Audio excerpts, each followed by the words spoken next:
penggunaan AI di lingkup pendidikan tinggi dapat dikategorikan pada kelompok tidak beresiko tinggi. Ya kalau tidak beresiko tinggi berarti nggak ada resikonya, ya kan? Sampai sekarang nih, tahun 2025, masih ada dosen yang menyalahkan AI. Katanya pembodohan lah, merusak daya pikir mahasiswa lah, dan lain-lain. Mungkin dosen-dosen itu belum tahu buku ini. Kita bahas ya.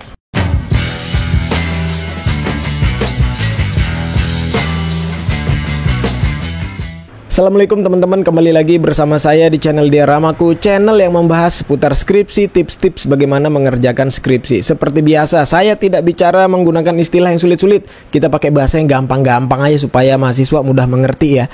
Nah, sekarang kita akan bahas buku pedoman penggunaan Gen AI di lingkungan perguruan tinggi. Ini dikeluarkan oleh Kementerian Pendidikan langsung. Ini dia bukunya teman-teman, panduan penggunaan generatif AI pada pembelajaran di perguruan tinggi, artinya di kampus-kampus ya. Ini dikeluarin oleh Kemendikbudristek. Artinya buku ini sudah ada sebelum Pak Prabowo jadi presiden. Tahun lalu sudah dimulai. Bahkan saya sudah membahas pro kontra penggunaan AI ini 2 tahun yang lalu. Kita lihat isinya ya, secara singkat ya. Inti-intinya aja. Jadi dosen banyak yang menyalahkan AI, katanya pembodohan, katanya apalah merusak daya pikir mahasiswa. Nah, kita lihat di latar belakang aja dulu.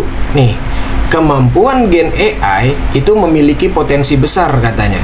Ya, untuk apa? Meningkatkan efisiensi pembelajaran dan membuka peluang inovasi dalam penyelenggaraan pembelajaran. Efisiensi, membuka peluang inovasi. Nah, artinya kata siapa nggak bisa kreatif? Kata siapa nggak bisa inovasi dengan AI? Bisa. Nah, ini manfaat-manfaat AI nih. Macam-macam. Tuh, meningkatkan akses pendidikan, mengembangkan penilaian adaptif, meningkatkan keterlibatan mahasiswa, meningkatkan dan lain-lain. Nah, dan juga membantu dosen dalam menjalankan tugas tuh. Ini yang harus dipahami. Ini kekhawatiran yang tidak mendasar dari orang-orang ya. Udah dikasih klaim nih di sini.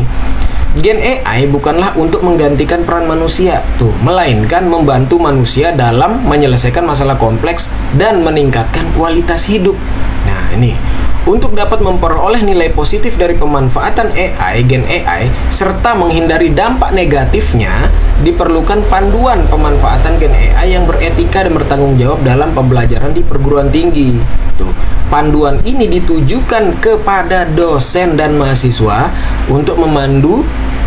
Ya, kalau untuk memandu ya berarti kepada dosen untuk membantu pemanfaatan Gen AI secara etis dan bertanggung jawab dalam pembelajaran di perguruan tinggi. Ya berarti kepada dosen kalau untuk memandu, ya kan?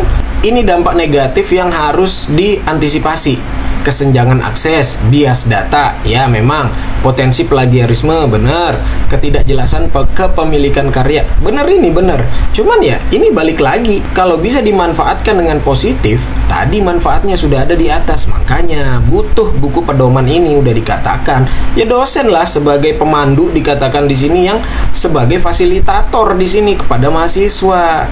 Yang mana sih maksudnya? Nah, ini dikatakan di mana ChatGPT merupakan aplikasi yang termasuk Gen AI. Tuh, ya. Kalau kita bahas masalah tipe-tipe karakteristik AI ini panjang lah. Intinya ChatGPT, Claude, ya itu mirip-mirip lah, termasuk kategori Gen AI. Berdasarkan target pengguna, nih, Gen AI dapat dikategorikan sebagai berikut. Mahasiswa, Gen AI dapat digunakan untuk membantu mahasiswa di dalam proses pembelajaran. Dapat digunakan dalam proses pembelajaran oleh mahasiswa. Kan jelas banget. Dosen, pengguna Gen AI bagi dosen dapat membuka peluang-peluang di dalam menyusun materi pembelajaran. Jelas banget. Jangan lunak ya. Lagian apa bedanya Bapak Ibu dosen ini cari jalan pintas ke Google dibandingkan dengan AI? Kan sama aja. Kalau menyalahkan AI, nyalahkan dirinya sendiri juga dong harusnya. Kayak orang nggak pernah pakai Google aja.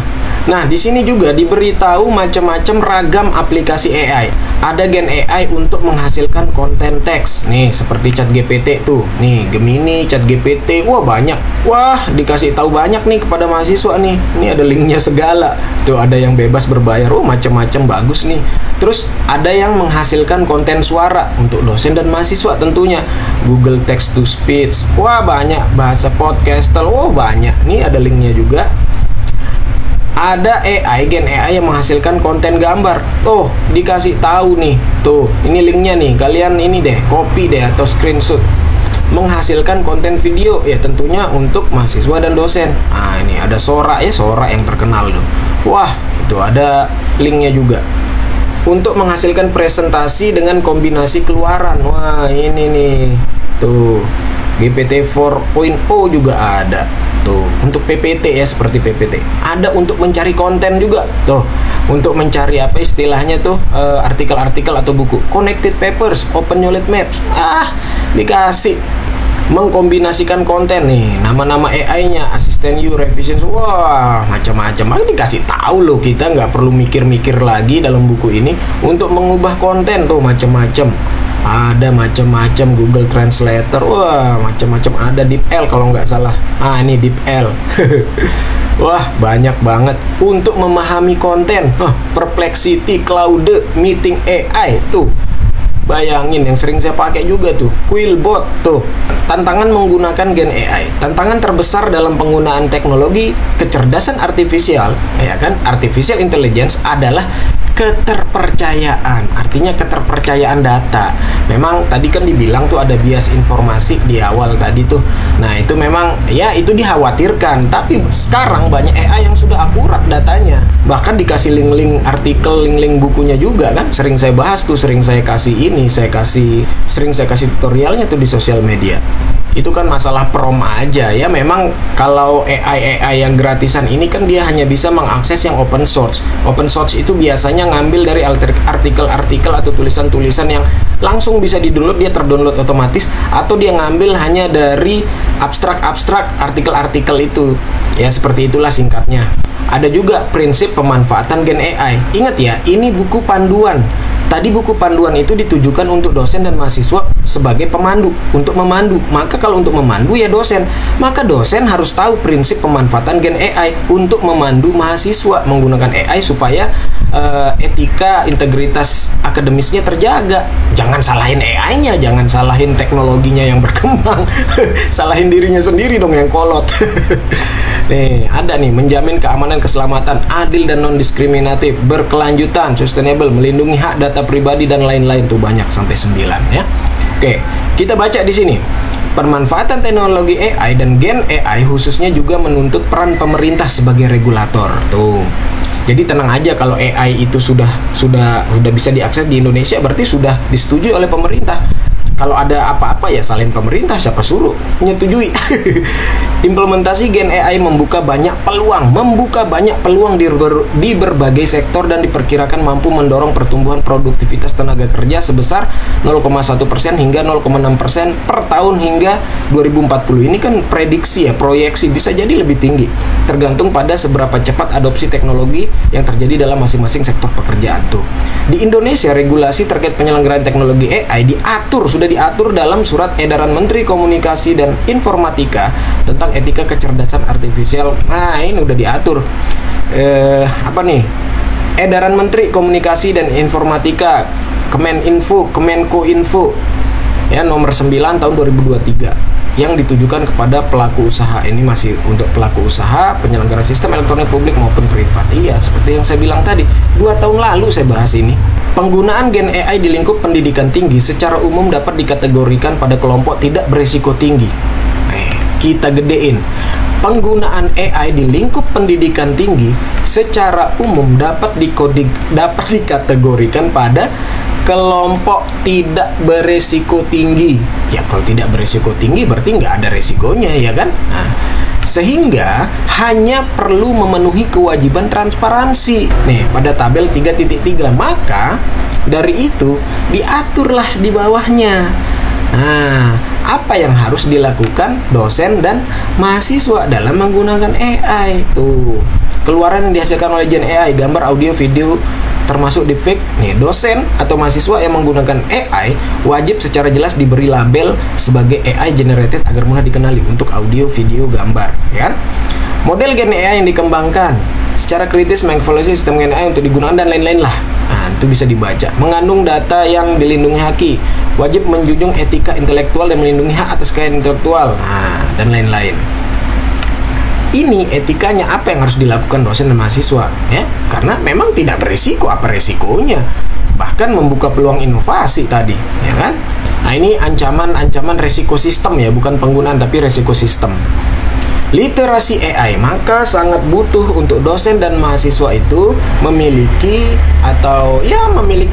literasi AI yang tinggi lah.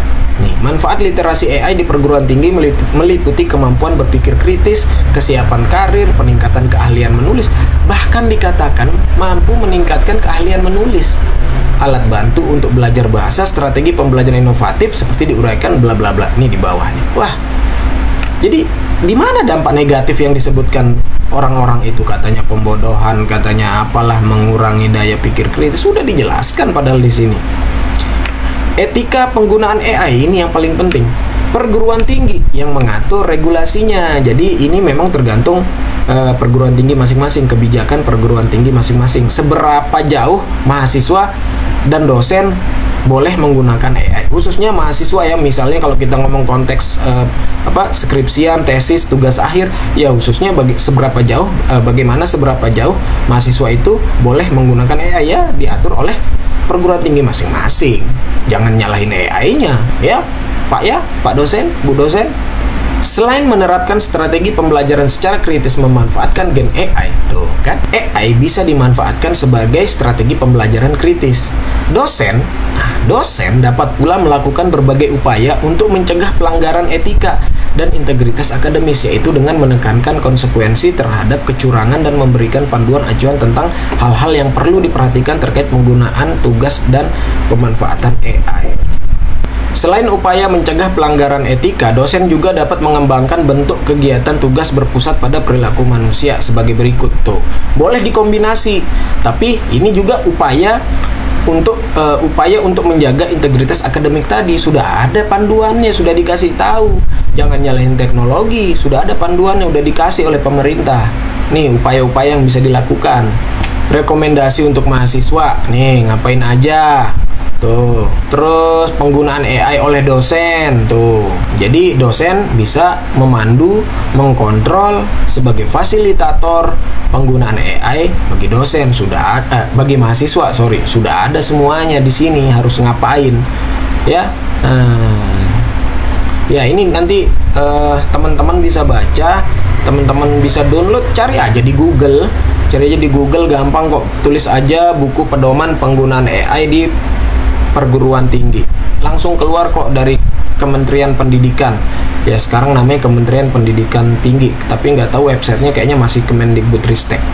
Ya, itu aja deh dari saya. Begitu informasinya kira-kira ya. Kalau ada salah, anggap saja hilap saya sebagai manusia. Semoga bermanfaat.